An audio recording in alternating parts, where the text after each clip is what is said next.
I want to start with a more recent news, a guy that's popped up in the past few days. I think you know what I'm talking about. A lot of things coming out of Arizona with Kyler Murray in that situation. His, I think, work ethic, if I remember correctly, being called out. I mean, this is by sources, I'm guessing, right?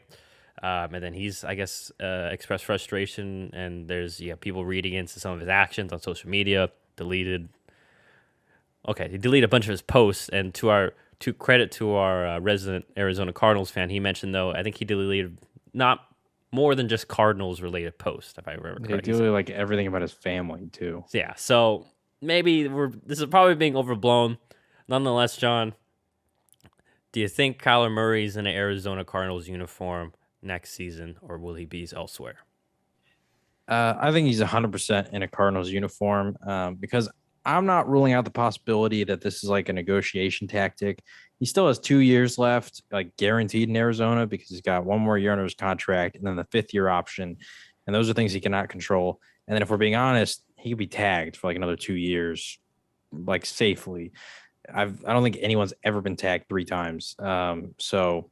Which also there's never been a player that's been tagged twice and stayed with that team. So if that was to happen, we're getting into dicey waters. But still, like with the at least 1 year of the franchise tag, that's 3 years remaining in Arizona. I don't think he can avoid that from happening because I don't think the Cardinals have any incentive to want to get rid of him. Um, with the Rams win, I was reading this article that was like ranking every NFL franchise in their entire like storied history. And it took into account like Super Bowl wins, losses, conference title appearances, playoff berths, all that kind of stuff. And just historically, the Cardinals are one of the worst franchises of all time. Now, I don't remember when they came into existence. So some of those teams, like, the Texans or the Panthers, like you kind of give them a pass for not having great history because they're relatively new. I don't know when the Cardinals came to existence, but they haven't Been ever around for a had, while. they haven't really ever had like, a long running, stint of success. And Kyler Murray gives them their best chance for that. They had Kurt Warner, he was the end of his career. They had Carson Palmer, he's at the end of his career. And both those teams had great defenses, Larry Fitzgerald, all that kind of stuff. Um, but now with Kyler Murray, like you actually have a franchise quarterback, which I wouldn't really say they've ever had in their, history. So I don't think he leaves.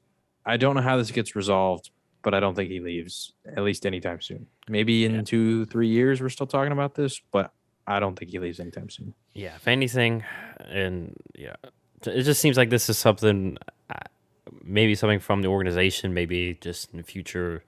So when it comes to the contract negotiations, and especially they may don't do well next year, it's unfortunate, but it's what these teams and businesses do, and they're just finding ways to lessen uh, how much money they can legitimately offer them. Maybe that's the case, but in regards to the question itself, I'm with you. I think he stays, and we'll see. I imagine too they'll pick up the 5th year option.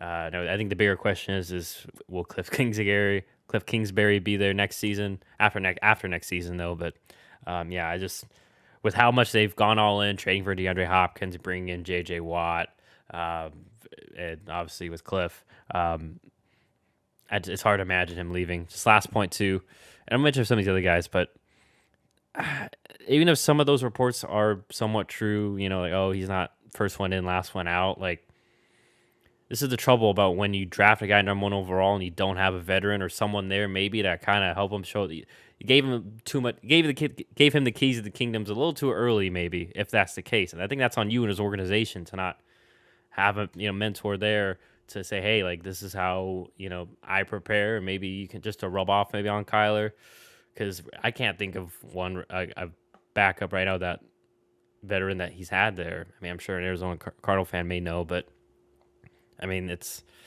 can you really I mean, blame the guy? Colt McCoy, but But yeah, like, can you really blame Kyler Murray for he's always done his things his way, and then you bring him in, treat him like a king. He's like, well, why do I need to change anything? I'm Kyler Murray. I'm number one pick. Like I'm a baller. Uh, so, anyways, we'll see that situation how that pans out. But yeah, we both agree that he will probably stay.